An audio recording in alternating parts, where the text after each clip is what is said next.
एक बार एक सेठ ने एक शोरूम खोला और एक बुजुर्ग को इनॉग्रेशन के लिए बुलाया। उद्घाटन के बाद जैसा कि होता है कि शोरूम के मालिक ने उन बुजुर्ग की बड़ी इज्जत की।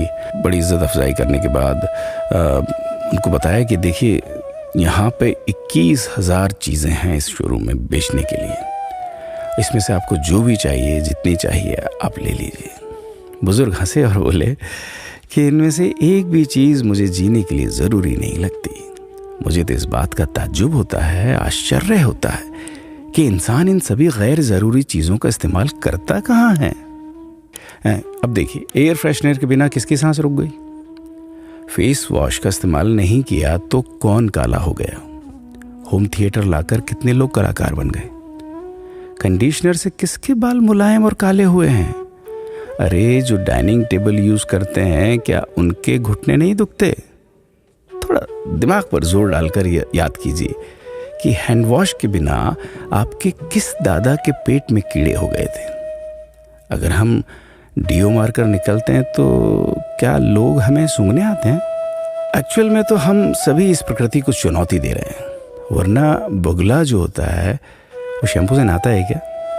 मोर अपने रंगों को संवारने या बचाने के लिए कौन सा कंडीशनर या फेस वॉश इस्तेमाल करता है? कभी किसी बिल्ली को मोतियाबिंद होता देखा है? किसी खरगोश के बाल कभी गिरते हुए या सफ़ेद होते हुए देखे हैं?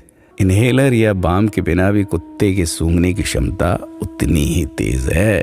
मधुमक्खी का शुगर लेवल बिना दवाई के भी कंट्रोल में ही है। अलार्म के बिना भी मुर्गा रोज उठकर बांग देता है। दरअसल इंसान पैसा खर्च करके दुखी होने की चीजें खुद ही खरीदता रहता है। नेट बंद तो दुखी, लाइट जाए तो दुखी, मोबाइल का चार्जर खराब तो दुखी, केबल टीवी कट जाए तो दुखी, मच्छर मारने की दवाई ना मिले तो दुखी, महिलाओं को मेकअप ना मिले तो दुखी, मैचिंग कपड़े नहीं मिले तो दुखी। आजकल इंसान 10 मिनट में 20 तरह से दुखी और परेशान रहता है।